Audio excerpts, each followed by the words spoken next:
السلام علیکم، میں ہوں آپ سب کی اپنی غزل شاہ۔ ابھی میں نے کچھ 3-4 گھنٹے پہلے ایک ویڈیو اپلوڈ کیا تھا جس میں میں نے ذکر کیا تھا بیری کے پتوں کا۔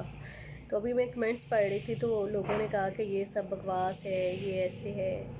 کسی نے کہا کہ قرآن میں کہاں لکھا ہے، کسی نے کہا کہ کس نے کہا ہے کہ یہ عبادت کی رات ہے، کیا ثبوت ہے آپ کے پاس؟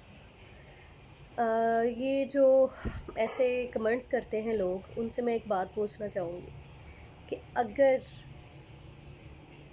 کسی کا دل سکون میں آ جاتا ہے آپ کے ایک چھوٹے سے عمل سے، تو آپ کو اس سے کیا اعتراض ہو سکتا ہے؟ بہت ساری چیزیں ایسی ہیں جو قرآن پاک میں نہیں لکھی ہوئی لیکن ہم لوگ کرتے ہیں، تو وہ کیوں کرتے ہیں؟ اس کا مجھے پلیز جواب ضرور دیجیے گا، کیونکہ میں بھی جاننا چاہتی ہوں۔ ہو سکتا ہے میرے پاس اتنا، کیونکہ میرے پاس تو علم ہے ہی نہیں۔ میں تو بس دیکھتی ہوں کہ کوئی میں ایسا عمل کروں جس سے کسی کو فائدہ ہو پائے، لیکن میں عالمہ نہیں ہوں، ٹھیک ہے؟ پہلی بات تو یہ ہے۔ دوسری بات، ایک کمنٹس تھا کہ کس نے کہا یہ عبادت کی رات ہے؟ تو میں نے ان سے یہ سوال کیا ہے کہ آپ کے پاس کیا ثبوت ہے کہ یہ عبادت کی رات نہیں ہے؟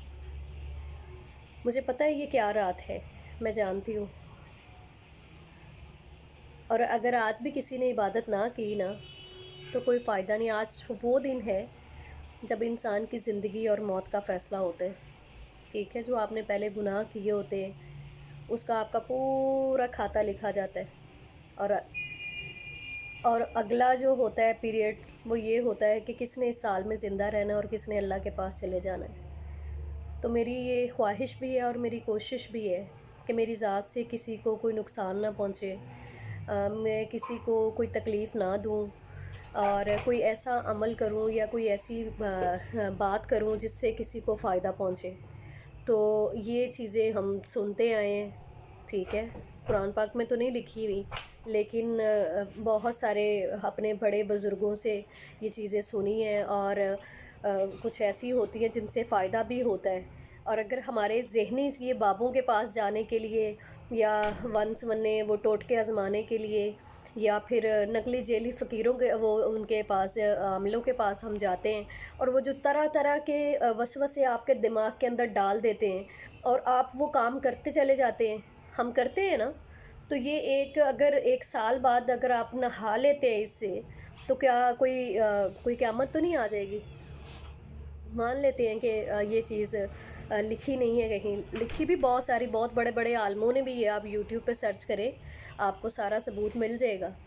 تو ہم بھی یہ کرتے آئے ہیں شروع سے، اس لیے یہ بات شیئر کی ہے کہ ہمارے ذاتی جو ہمارا قرب ہے، ہمارا ذہن ہے، اس کو سیٹسفائیڈ کرنے کے لیے اگر ہم یہ کام کر لیتے ہیں، نہانا ہی ہے نا، پانی سے نہانا ہے، اگر 4-7 پتے ڈال کے نہا لیں گے تو کوئی مسئلہ نہیں ہے۔ تو کوشش کیا کریں کہ جب میں کوئی ایسی چیز اپلوڈ کرتی، تنقید کیا کریں، لیکن اس کو غلط رنگ نہ دیا کریں، اس میں کوئی اچھا میسیج چھوڑا کریں کمنٹس میں، جس پہ مجھے بھی تھوڑا سا آگے علم ہو، کہ مجھے پتہ لگے کہ مجھے کچھ آگے سے کسی نے کوئی چیز ایسی دی ہے جو میں آگے آپ لوگوں تک شیئر کر لوں، ٹھیک ہے؟ باقی اللہ پاک آپ سب کو اور میرے سب کے ہمارے گناہ معاف کرے جو ہم نے گناہ کیے ہیں۔ بعض دفعہ ہم چھوٹے چھوٹے ایسے گناہ کر دیتے جس سے کبھی کسی کی کوئی، کیا میں بتاؤں، خیر آج میں اس کنڈیشن میں نہیں ہوں کہ میں کچھ بتا سکوں، لیکن اپنے لیے بھی دعا کریں اور میرے لیے بھی دعا کریں کہ اللہ پاک ہمیں اپنے حفظ و ایمان میں رکھیں، اور ہمارے جو صغیرہ کبیرہ سارے گناہ جو ہم نے جانے انجانے میں کر لیے ان سے معاف کرے، اور اللہ پاک ان لوگوں کو ہدایت دے جو کسی کی دل آزاری کرتے ہیں، کسی کے ساتھ برا کرتے ہیں، یا کسی کی زندگی تباہ کرنے تک چلے جاتے ہیں۔ تو یہ اللہ کی ذات بڑی غفور و رحیم ہے، جو پھر سے اس انسان کو سینے سے لگا کے اس کو ہمت اور حوصلہ دیتا ہے۔ تو اللہ اپنے بندے کو سینے سے لگا لیتا ہے، جیسے ایک ماں اپنے گندے بچے کو سینے سے لگا لیتی ہے نا، ایسے اللہ بھی لگا لیتا ہے، لیکن ان لوگوں سے اللہ دور رکھے جو کسی کے ساتھ اس طرح کرتے ہیں۔ اللہ حافظ، انشاءاللہ پھر نئی ویڈیو کے ساتھ آؤں گی۔